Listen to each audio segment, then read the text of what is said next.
Hello, guys. It's Shane Davis, and today we're here to talk about the new information about the Superman reboot in the works at Warner Brothers with Ta-Nehisi Coates writing, and it's a J.J. Abrams production.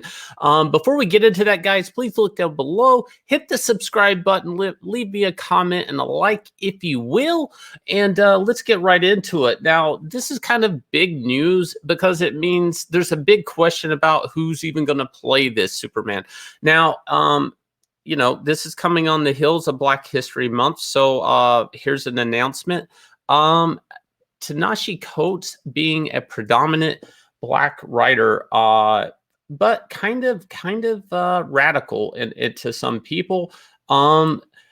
Here, for one, he wrote a book about first responders, or in the book it talks about first responders and his feelings about it. And keep in mind, this is Superman, right? Well, this is a character that puts everybody's problems before his own. I myself worked at DC Comics for 20 years, and in that time I drew a lot of Superman books. I drew Superman Earth 1, Superman Earth 1 Volume 2, Superman Batman Search for Kryptonite, and often drew Superman leading the JLA. And in all of those books, never did he resent firemen, police officers, first responders to any situation. He himself was a first responder if he could make it, if he heard the cry, if he could be there. Superman himself is the world's superhero who happens to be the first responder to every situation. He's always catching the plane before it goes down. He's always punching the meteorite in half before it hits the earth. He's always saving the kitten out of the tree or stopping a train from running off the tracks. That is Superman. He is such a first responder. He tries to get there before the accident even happens. Let that sink in for a second, guys. Superman is the type of character, the type of person. He tries to be there before the accident happens. Now, Ta-Nehisi Coates, though, in a book that he wrote, this is some years back, he refers to 9/11 first responders. He goes, "They were not human to me." Coates wrote in the book Between the World and Me about the emergency responders who rushed into the World Trade Center on September 11th. Black, white, or whatever, they were menaces of nature. They were the fire, the comet, the storm, which could, with no justification, shatter my body. In the same book, Coates also referred to white America as a syndicate designed to dominate and control our bodies. Now, Kal-El, Superman, the traditional Superman, yes, he is Caucasian. He is also alien. Now, he was sent to Earth not because he was white and there happened to be some white people, but he was sent to Earth because he would thrive in a yellow sun, and also he would be surrounded by other aliens that looked like himself. He would be able to hide in plain sight, so to speak. So, racial issues in the country, sure, they're there. And Ta-Nehisi Coates obviously won't let them go. We talk about enslavement as though it were a bump in the road, Coates said during a speech at Harvard last week. And I tell people it's the road. It's the actual road. So this is a guy that, of course, big Superman reboot. What are you gonna do? Let's get radical thought. Let's get divisive. And that's the thing. I don't think Superman as a character is meant to be something that divides people, that makes people feel awkward. I don't think Superman, of course, people are going to say Superman's about white privilege and stuff. But to me, I've been following this a little bit more closely just because I've been in tune with Superman. And I basically watch everything going on Superman. But WB, a ways back, I think this was 2019, Michael B. Jordan was in talks of Superman. Now, this was coming off of Creed 2. And a lot of people... here's even some fan art done up of Michael B. Jordan as Superman. Obviously, he looked in Superman shape in Creed 2, the best shape I think any male actor's been in the movies in the last 2 or 3 years. So obviously, somebody's going to think, well, what, he needs to be a superhero. Now, for some people, you maybe forget that he had his outing as Human Torch, and it didn't do much for him. So back in 2019, for instance, Jordan made his comic book credentials clear by saying he'd prefer to play Calvin Ellis, Earth's 23 Superman. Now, this is a Superman that basically DC Comics came up with to basically cover a Obama base, because eventually this Superman becomes the president of the United States. Now, there's nothing wrong with that. This was a version of Superman on another Earth.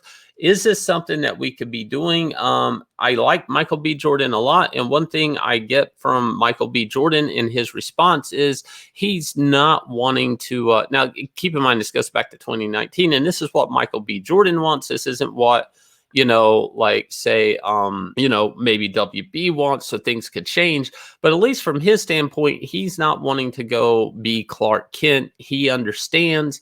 I respect that there is a fan base of classic Superman fans, and race swapping, to him at least, isn't the right answer. Now, that doesn't mean that the corporate people at Warner Brothers don't think that race swapping is the best thing, because you have to keep in mind to them, for these corporate people that own these characters that should be free domain at this point, like Superman, and they've been in all these legal battles with the Schuster estate and the Siegel estate and all of that, Clark Kent and Superman and Kryptonite and Lex Luthor and Lois Lane, all these classic things that you recognize by name, these are things that they need to preserve. And why not race swap? Because you still want to hold on to those intellectual properties. Going in on a new, Calvin Ellis Superman from Earth 23, the average person on the street's not going to understand it. Now, a lot of this can be solved by just, doing like a really nice trailer, that really kind of showcases this new Superman and angle you want to go in with. But like Michael B. Jordan says here, as he would rather do something original, for the fans. And I get that. Stand on your own, but also why take all the heat for trying to replace, race swapping Clark Kent / Superman and all the cast. Now, we've seen this happen with other DC characters, though. And oftentimes it's usually the supporting cast. We'll get like the Man of Steel, instead of Jimmy Olsen, we'll get a Jenny Olsen. Things like that. Perry White will become, Lawrence Fishburne. And usually that doesn't ruffle people's feathers. But people, if you go back a few years, people weren't too keen on the Halle Berry Catwoman. So there is evidence that this type of thing won't go over too well with some people.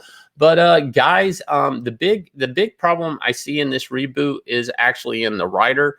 We're talking about a person that's very divisive and someone that, obviously doesn't understand the Boy Scout, put everyone before yourself attitude it takes to be Superman, to write Superman, to think like Superman. We're talking about a person that does not understand first responders, people that sacrifice themselves, trying to save lives. Think about that. And now he's supposed to pen a reboot of Superman for a new generation. So is this going to be a Superman that criticizes being there first, preventing the accident, saving lives? Is where's this going to go?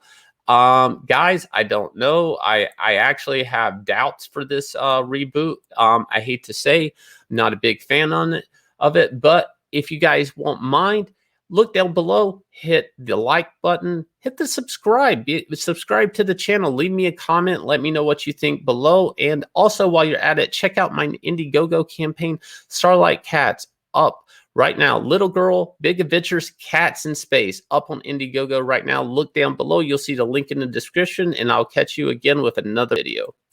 Growing up can be rough. It isn't always easy to make friends. Sometimes I feel alone. But then I met Barnaby and learned the truth about all cats on Earth, that they need my help. But the bullies are trying to stop our fun. Together with the Starlight Cats, I can collect all the jewels, so the great Merlion will rise again.